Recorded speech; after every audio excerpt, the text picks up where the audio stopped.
Hi, Charlie Hauck here from Growth Dynamics with another Friday fast tip for better business development performance. Hey, there's a big topic that I think every one of us that's ever been either a buyer or a seller thinks about at some point in time because it can have such an impact on our results and the outcomes that we create, no matter which side of the transaction we're on. If you're a buyer, you're thinking about negotiating. And if you're a seller, you may be thinking about it, but you may not like it. So let's just take a second and talk about negotiation. Negotiation is a critical skill. If you're going to be in business development or you're going to be the most effective business operator, you should always be aware that negotiation is something that could happen, and in a lot of cases should happen, for you to be getting the best opportunity to take care of your business and your expense management.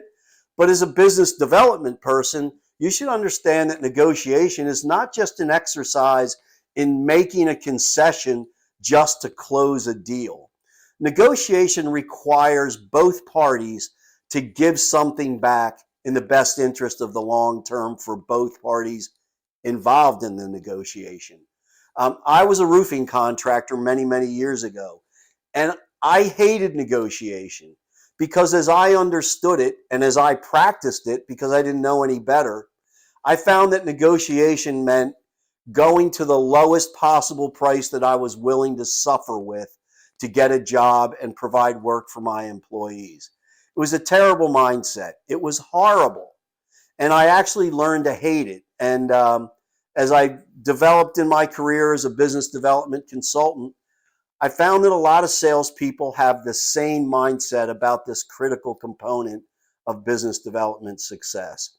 So I bring up negotiation as a way to inspire you to think about the beginning of the sales process or the business development process as opposed to the end of it. Why do we end up negotiating so often? Because we don't do the right things to open the business development conversation. We don't talk about the deal breakers that are going to be there that can force you into a negotiation, even if you've gotten things pretty correct in your sales process. We don't have the courage to say no, to retain control of the process, and we give the buyer the upper hand, and we feel like the only thing we can do is give in to get anything back. So I want everyone to reframe negotiating in their mind.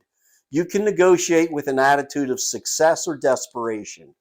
If you're negotiating from an attitude of desperation, just tell the buyer, just tell me the price that you want and I'll decide if I can get it. If you're negotiating from a sense of strength, meaning this one deal can't ever be that important, I can go find another deal, and you're willing to walk away and understand that you'll live another day in business development, negotiation is a great place to really determine how successful you'd like to be. But the one thing that I find that creates the biggest problems in the negotiation step, sellers don't know how to get there because they don't know how to control the sales process from the beginning. So if you want to negotiate stronger, there's a lot of great courses out there. There's a lot of great training on negotiating. But I think that's trying to fix something that's a symptom as opposed to a root cause.